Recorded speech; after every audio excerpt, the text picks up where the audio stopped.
So, big transfer update for you today. Rasmus Højlund could be on his way out of Manchester United.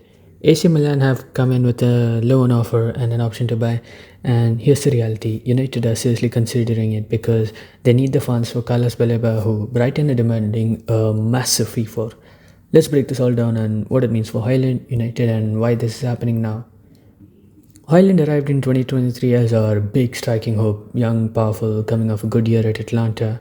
And his first season wasn't bad. He worked hard, chipped in with goals in Europe, had a purple patch in the league, but let's be honest, across 2 seasons, he never became that nailed on number 9. Last season, the consistency just wasn't there. He had spells where he went 7 to 8 games without scoring, and when you're at United, those runs get magnified. He's still raw, still learning, but in the here and now, he's not delivering what the team needs week in, week out. Now enter Benjamin Sesko. Amarim clearly rates him. He fits that quick, aggressive, pressing style Amarim wants. And with him here, Højlund's minutes are going to be limited. Let's not kid ourselves. He might get cup games or come to the bench, but starting regularly, it's not happening. From my perspective, I'd like him to stay. We need depth, but you can't go through a full season with just one proper striker. But United are looking at the bigger picture. They need funds for a huge signing in the midfield, and Højlund is one of the few saleable assets who could actually bring in serious money. Brighton are driving a hard bargain for Carlos Baleba. They know he's young, talented, and in demand. They're asking for a gigantic fee. United's budget isn't endless, and even with the new ownership structure. So to make the deal happen, they're looking at moving Højlund. From a football perspective, it's a tough call. From a business perspective, it makes sense. They can reinvest directly into a position Amarin clearly sees as a priority.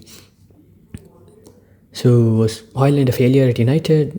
I wouldn't go that far. He's been a hard striker, never thrown his toys out of the pram, and showed flashes of what he can do.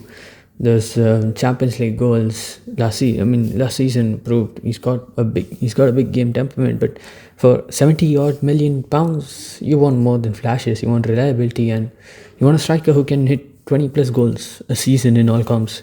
He's not there yet, and United don't have the luxury of waiting another 2 or 3 years for him to get there. This is why Milan makes sense for him. He's been in Serie A before. He did well at Atlanta, so he knows the league and the culture.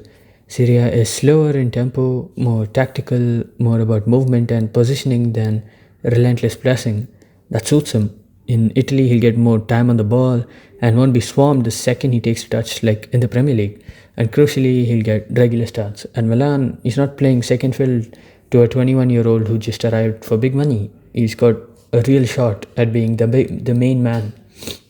Højlund's still only 22. Forwards can peak much later, and right now his game needs refining. His link play, his decision making, his movement in the box, they all need improvement.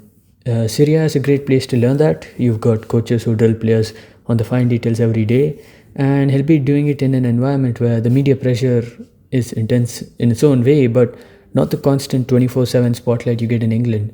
The mental breathing space can do wonders for a young striker.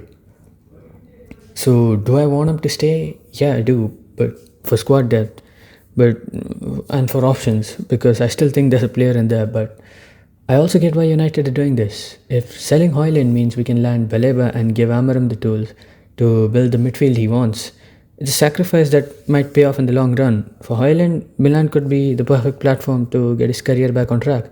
And for United, this is about making the squad better, balanced for the here and now.